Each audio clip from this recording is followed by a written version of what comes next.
ایمانی معاشرہ پیدا نہیں ہوتا، ایمانی معاشرہ پیدا نہیں ہوتا۔ یعنی ہمیں دیکھیے 10-20 ہزار اگر مومنین ہیں تو ایمانی معاشرہ نہیں ہوتا۔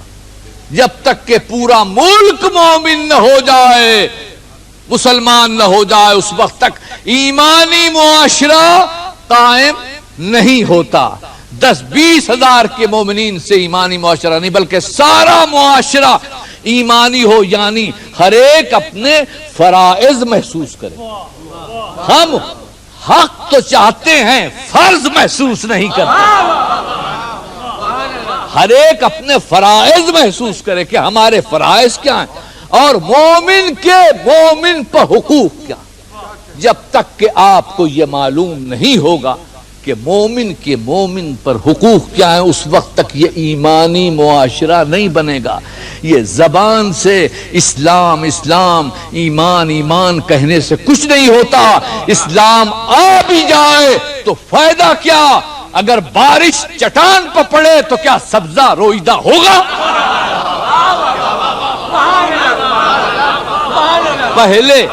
پہلے زمین زرخیز کیجئے، زمین زرخیز کیجئے، پھر بارش کی تمنا کیجئے۔ تو اب ہمیں حقوق کیسے معلوم ہوں گے؟ یہ کہاں سے معلوم ہوں گے؟ ایمان تو آپ کو معلوم ہو گیا، حقوق کہاں سے معلوم ہوں گے؟ تو اس حقوق کی وضاحت امام جعفر صادق علیہ السلام۔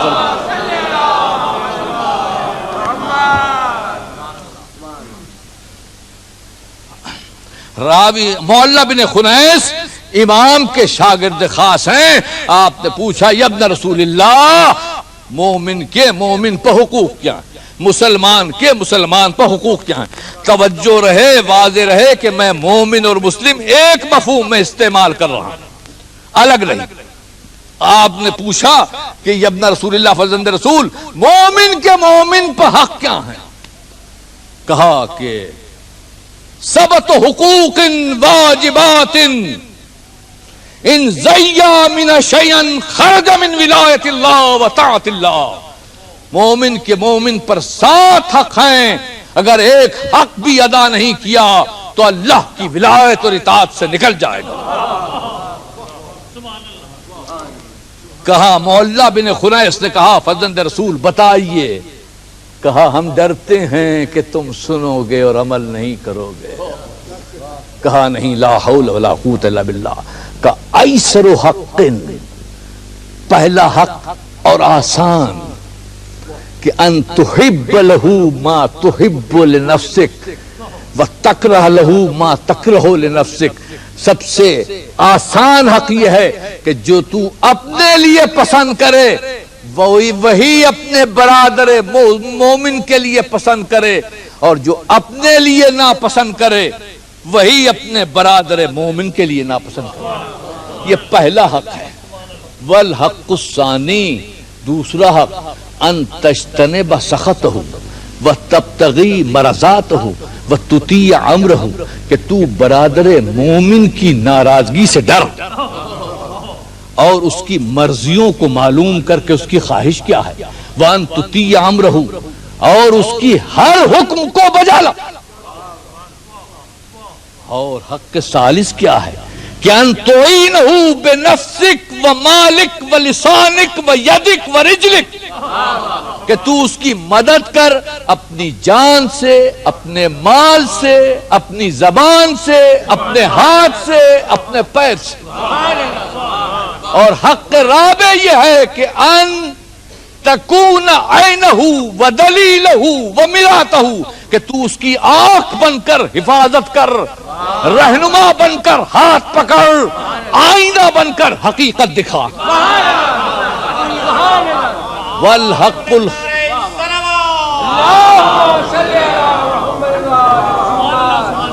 وحق الخامس، یہ سنیں، والحق الخامس ان لا تشبع ویجو ولا تروا وهو یزما ولا تلبس وهو یارا، کہ تو اس وقت تک کھائے گا نہیں جب تک وہ بھوکا ہے، اس وقت تک پانی نہیں پیے گا جب تک وہ پیاسا ہے، اور اس وقت تک لباس حاصل نہیں کرے گا جب تک وہ بے لباس ہے. اور حق سادس یہ ہے کہ ان یکون لک خادم فبصل ہے، اگر تیرے پاس کوئی نوکر ہو تو اپنے برادر مومن کے پاس بھیج، لیمہد فراشہ، تاکہ اس کا وہ بستر لگائے، ویصنع طعامہ، تاکہ اس کا کھانا تیار کرے اور اس کی خبرگیری کرے. والحق السابع، اور ساتواں حق یہ ہے کہ ان تبر قسمہ، کہ تو اس کی قسم کو سچ جا، وان تجیب دعوتہ، اور اگر دعوت دے تو قبول کر، وان تعود مریضہ، اگر مریض ہو تو عیادت کر، وان تشہد جنازتہ، اور اگر مر جائے تو جنازے میں مشاہدت کر. اور سن معلا ان علمت حاجتا لہ فبادرہ مبادرتا قبل ان یسرکہا، اے مولا اگر تجھے چہرے سے معلوم ہو کہ برادر مومن حاجت مند ہے تو اس سے پہلے کہ زبان سے کہے حاجت پوری کر دے.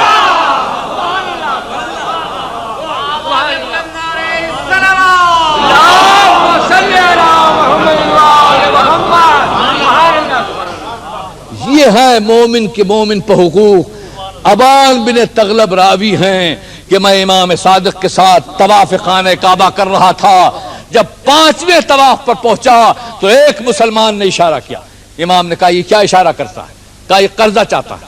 کہا چھوڑ کے چلا جا، سنتی طواف تھا، چھوڑ کے چلا جا. کہا طواف چھوڑ دوں؟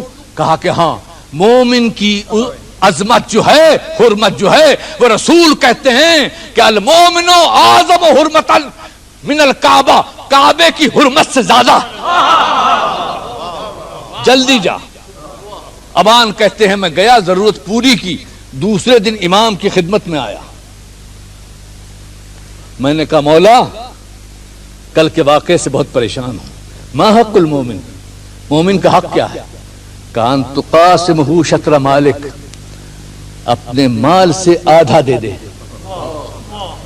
ابان کہتے ہیں دخلنی ہم، مجھے بہت رنج ہوا، میرے چہرے کا رنگ بدل گیا. امام نے کہا اما قرأت ذکر الموسرین فی القرآن، کیا تو نے قرآن میں ایثار کرنے والوں کا ذکر نہیں پڑھا جب قرآن نے صحابہ کرام رضوان اللہ علیہم اور اہل بیت علیہ السلام کی تعریف کی کہ یوسرون بہ انفسہم ولو کان بہم خصاصہ، کہ وہ یوسرون علی انفسہم ولو کان بہم خصاصہ، کہ وہ اپنے نفسوں پر ایثار کرتے ہیں حالانکہ خود ضرورت مند ہوتے ہیں. کہا میں نے یہ آیت پڑھی ہے. کہا جب تو نے آدھا مال دے دیا تو یہ ایمان کا کمال نہیں ہے.